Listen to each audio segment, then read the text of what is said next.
Hello Alright, and welcome everyone to another MineColonies Colonial Age episode. And today we are with Seanfall92. Hi there. And yeah, we are still at our nice colony here in the hillside, and things are coming along quite nicely. We got most of our towers here, like this one on level 5.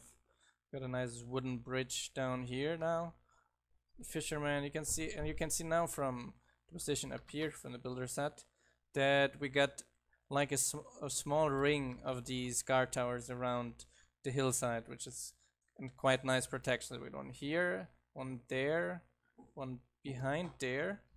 You can see the flag, and the other one is here in the corner as well. And let me get further up, and you're going to see there's another one in the edge here coming up, and another one behind the town hall. So we're going to surround our colonies nicely with those guard towers, and we're setting up our barracks as well. And as you can see, we did a ton of terraforming since the last video.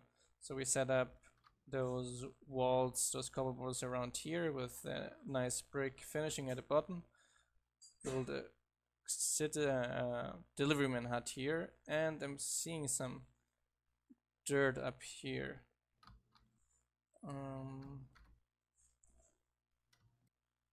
Now we're coming along with quite a bunch of nice updates as well for you guys. So we got one developer at the moment working at kids, so that the reproduction in the colony won't work anymore through just people randomly spawning, but it will work through if you have a female and a male in a citizen hut, they will produce children in a random time if there is enough space in a colony, and a random family is going to adopt the kid if there is no space in their building. That's going to be a pretty fun way to control the population. Make it a little more, I don't know, regular growth, or Yes, definitely going to be more realistic as well. yeah. And yeah, the kids I think need 1 hour to grow up to become adults, and after they're adults they're going to work, and before that they're just going to run around in your colony and going to make it a bit more lively as well. So More people than just a delivery man running around. yeah, exactly. And eventually, which one of the things we're going to make after the kids is going to be like a school building. So you employ a citizen at the school, and it kind of works like the library for adults, but the school is going to be for kids, and it levels the kids up in certain skills, which is useful, and it's going to be way quicker than the library, so it's definitely useful to put your kids into school. So Great. I'm just armoring up some of the guards here. They've gotten up to level 5, a lot of the guards, so I'm putting iron armor on them instead of chain armor. nice. Because most, as you said, most of the guard towers are up to level 5 now, so they can wear better armor. We can also, while my cats are here making a party, we can also check on seeing how the archers in the archery are doing. This archery is finished building. We got 2 of them there. Maybe they are high level enough to start patrolling as well.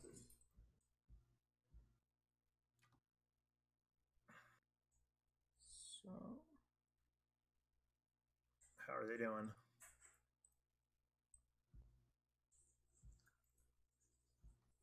I'm continuing here on the wall.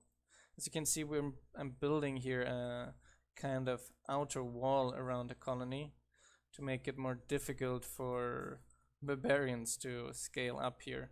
Because at the moment we're on this hillside, but we basically have no advantage whatsoever from it. Why we should use this actually to defend with a little wall more easily against the barbarians. Yeah, so Mabel is up to level 6, so I think she could probably get assigned to a guard tower and patrol now. Yeah, definitely. Level 6 sounds... I'll hire her here and put some armor on her. Nice. So...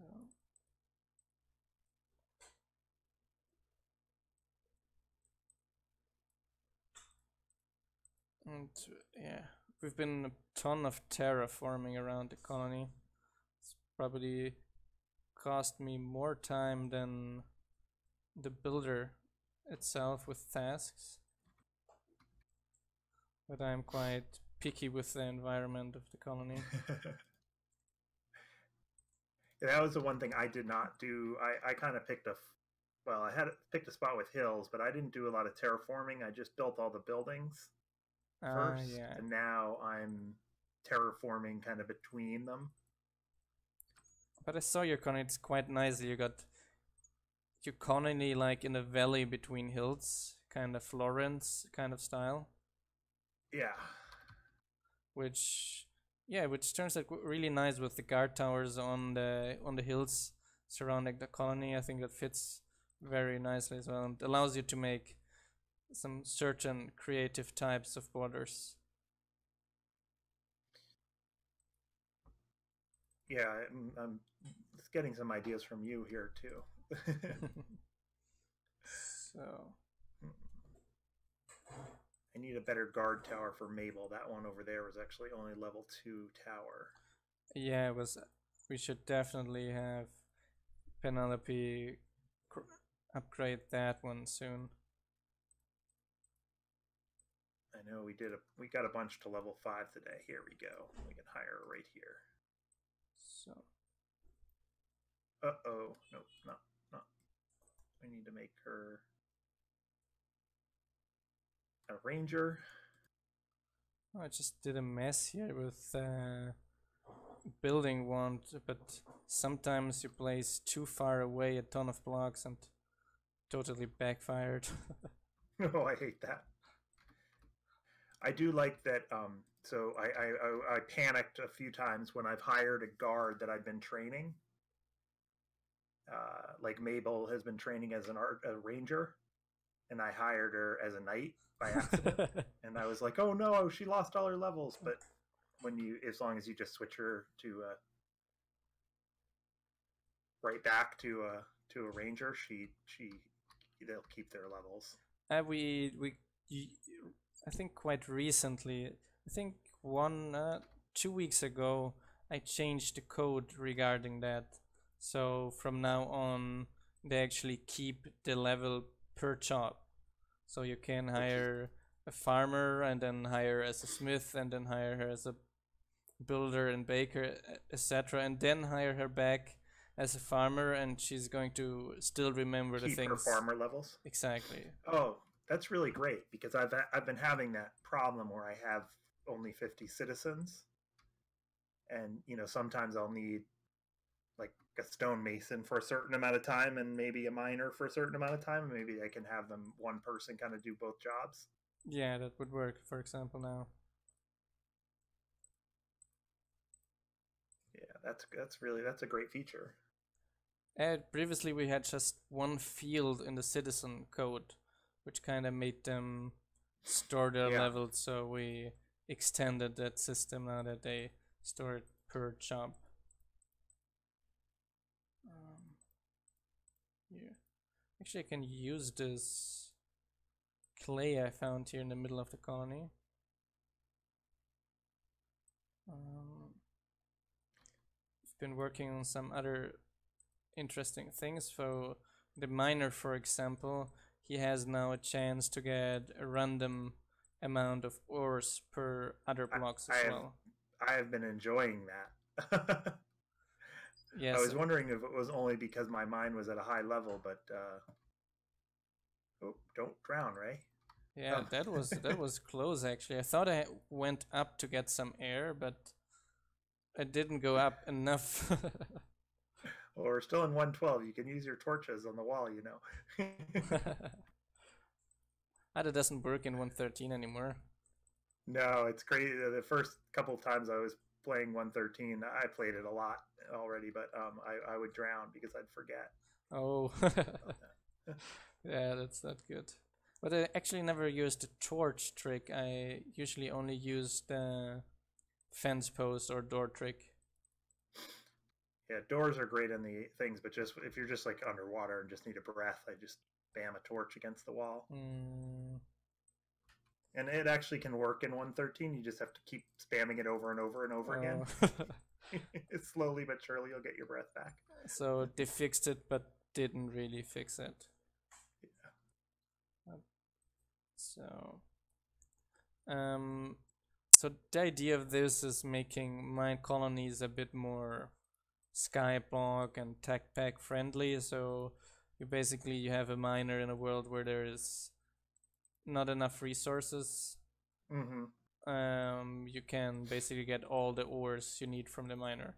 It also works for modded ores, but in that case you have to set it in his config file. Got it. Well, I think it's also a good bonus, to make people mine out all the levels and not just kind of set a miner at the low levels and then move and move and move. Yeah, and people have been complaining about his efficiency to get ores as well, so a 1% chance per mine block I think balances it out quite smoothly. Yeah, I mean, because kind of every day I'm getting one or two diamond ores or an emerald ore or two here and there, and it's kind of nice. It's a nice bonus when you pop back over there. And the actually interesting thing is that it's basically 100% configurable in the config file, so you can say, I want to gain 2%, that's all you can set. And you can say, I want, in my world, this ore is really rare. So in a config file, all the ores have a weight. So if you give an ore a weight of 16, basically the whole list of ores is going to have 16 of this ore. So you can basically weight it out nicely as well, how you want them to be in terms of rareness. So you can configure it nicely and add all the modded ores you want as well. And yeah, I can see here in the warehouse that it's working with your miners here in this colony because I can see 5 diamond ore blocks and an emerald ore block. Ah, nice. So it's working. And the warehouse is very full in this colony. Oh yeah, we have to upgrade this warehouse. I will. Do you want me to set that to upgrade next? Sure. We got a bunch of other upgrades scheduled, but I think that one just assign it manually to Harrison. Yeah, I did. I figure it's right under his building hut, right? Exactly. So that's definitely a good idea. I'll go check to see if he finished that other building. Yeah, he's at the moment at the Barracks, if I remember correctly. Yeah. There's a Barracks Tower placeholder block that he wants on his list. Yeah, but he's just saying that he wants it, but actually is going to skip it. Got it. So yeah, I've never built this Taiga style before. Actually, it's something we changed recently. So for all the schematic builders, one of the worst building to build for any schematic builder was always the barracks, because it kind of was very static where you were able to place the blocks. So it always had to be at a certain offset. You had to place the barracks towers, and now we calculate it dynamically with those placeholder blocks. So you kind of can, if you want to design a barracks where you have 5 towers stacked on each other, you can do that. You can have that wherever you want. So I think a few of the tower designs are going to change over the next time as well, due to the higher liberty now to place it.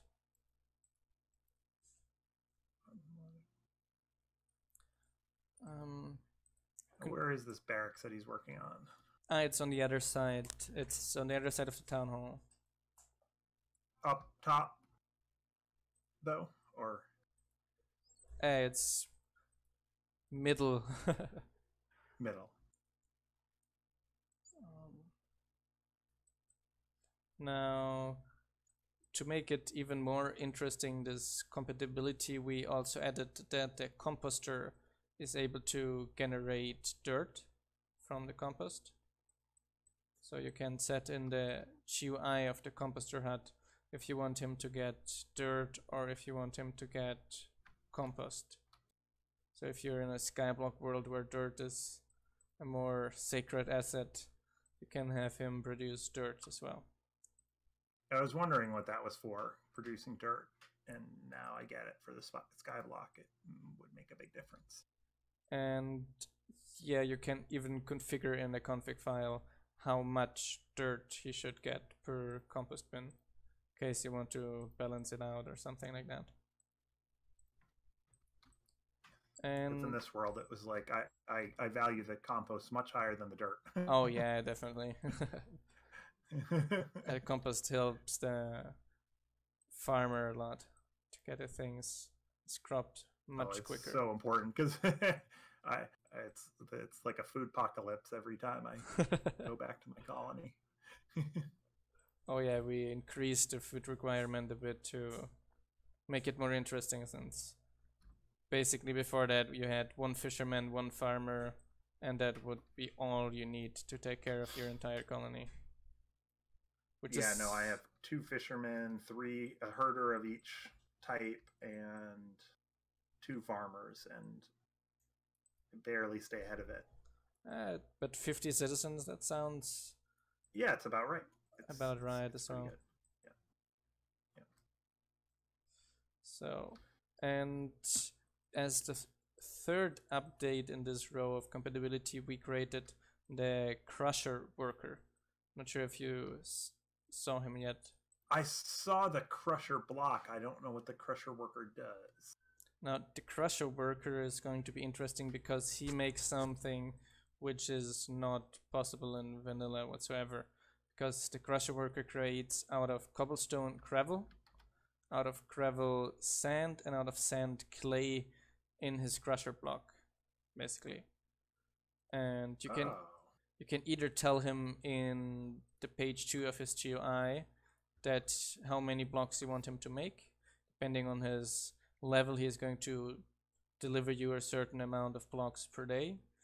But it also works via request. So if the builder requests an item the Crusher can produce, the Crusher will actually produce it for the builder. And yeah, cool. The only trade-off is that the cost is 2 to 1. So 2 cobble produce 1 gravel. Interesting. Which, so that, again, super important for Skyblock. Exactly. A little less interesting for this, but maybe a building that's nice to have. It's definitely a building which is interesting for depending on the biome you are, right? So if you are not in a sand biome and you need sand blocks, that's gravel or clay is sometimes, depending on the biome, difficult to get as well. Yeah, especially if you're in a sandy biome, clay might be really hard to come by, and it's so important. And yeah, one of our next competitions is going to be a desert competition. And yeah, we're going to make that the world is going to be a large percentage of desert. So it's going to probably be difficult to find certain biomes, so clay will be super sacred probably.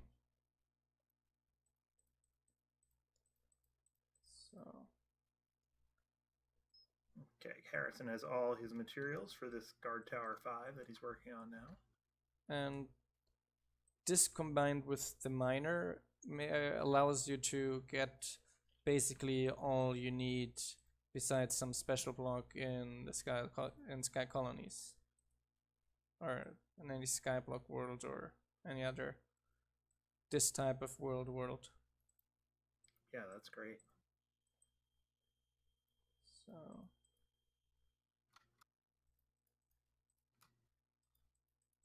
the wall is moving along here. So and yeah, besides the kids update, I created a small update today where the builder at level 4 starts purging the build site from mobs. So if you have kind of a lot of mobs spawning in the build site because it's dark in there, because he didn't place the torches yet, at level 4 he's going to kill all the mobs. He's gonna throwing in an acid bomb in the build site before he starts to work. That is a great feature. Especially in like in the bigger builds, it is very annoying when they get full of mobs. I had tons of people complaining, but I honest, it never happened to me. Really? Never, not even in the last competition we had, not in this world yet. Never had this issue. Probably lucky. Well, yeah, because it depends on your building style. I building the medieval oak town hall. The way the schematic is, the corner towers are empty with no torches in them.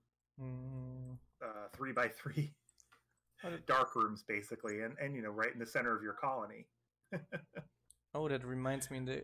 Actually, in the oak style, I actually had the issues with the basement only. I got a bunch of them spawned in my basement. Yeah, just remembered. Space Wolf is staring at us intently, she says in the the Discord. So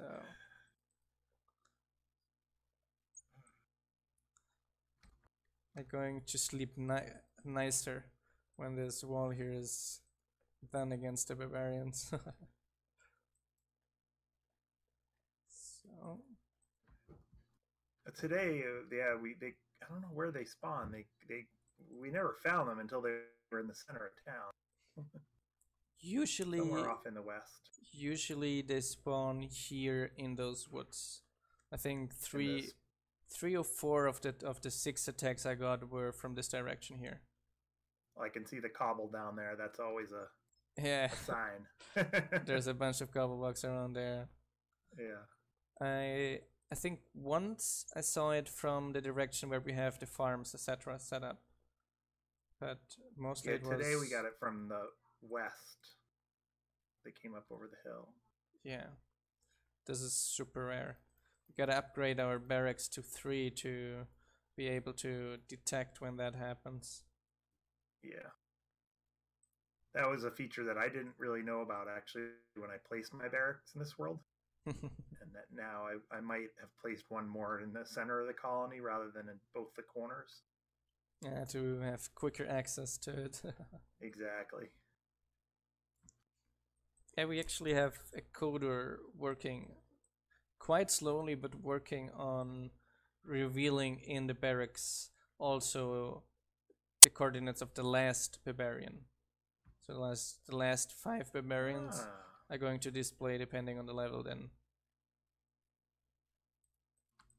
I need to let you in up here. I can't give any estimate on it yet because it depends on the progress of the coder itself, but shouldn't need so long to code that. So you need any more cobble or are you good? I think I'm fine with cobble yet for now. A shovel, and update wise, yeah, the GUI framework is getting ready. We're coding the last controls of it, and we are currently planning our update to 1.13 since we were able now to get the first way to set up our dependencies with 1.13, but it might need a little longer. Depends a lot on Forge as well, but we plan on updating the way we handle Minecraft, so that we have like a centralized place where we have all the Minecraft access, so that in the future porting is a thing of 2 hours, right? So it I might. know there was a big change just in the way that mods and a lot of the data structure and stuff happened in 113. Oh yeah, 113 is relatively big update and it's going to cost it quite some time, I think, to do the conversion. We're going to start with structurize first, since that's a library we depend on, and then we're going to do actually MineColonies. So here. But I think we should be still between one of the few first mods porting over to 113. Although it seems like there's a chance that 114 is out before Forge releases a stable 113 build. Yeah, it definitely seems like a possibility. So, but I don't. I mean, it'll be interesting to see whether that's. I actually believe that shouldn't be as expensive, I guess. I actually believe that 114 is going to be only a very minor upgrade from 113. So probably the jump from 113 to 14, especially also for Forge, is going to probably very cheap. Yeah, that's what I think that's what a lot of people are saying. A lot of different mods. It's more of a content upgrade rather than a. Yeah, exactly. So. Well, I'll tell you, 113 was a huge change in the game. I've really enjoyed it. It made a big difference to vanilla Minecraft, which is what I normally play. I actually never played 113. It's really fun. The whole having shipwrecks and all the aquatic content is it really changes the game really nicely. Yeah, it gives more sense to all those vast sea areas, right? Exactly. Okay. I'm not playing vanilla for many years now. Just don't get the time to do it as well. Already barely got time to play MineColonies.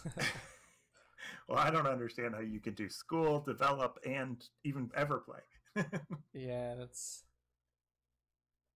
very time costly.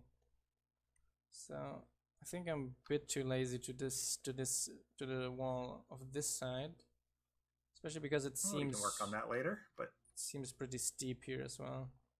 Yeah, doesn't look like really people can get up. So, a couple. And yeah, working around this here is maybe easy low fruit. Working here, so. And yeah, I'm gonna go back and check on Harrison. He ought to be done with that already. I've been working on some setup of the university as well, so it's going to add research mechanics to the game, but it's something I'm only going to add when the block out, when the new GUI framework is ready, because displaying a research tree in the current GUI framework we have would be a pain. So sure enough, Harrison was done. So nice, he's going to be working on upgrading the warehouse now. Oh, that's a good idea.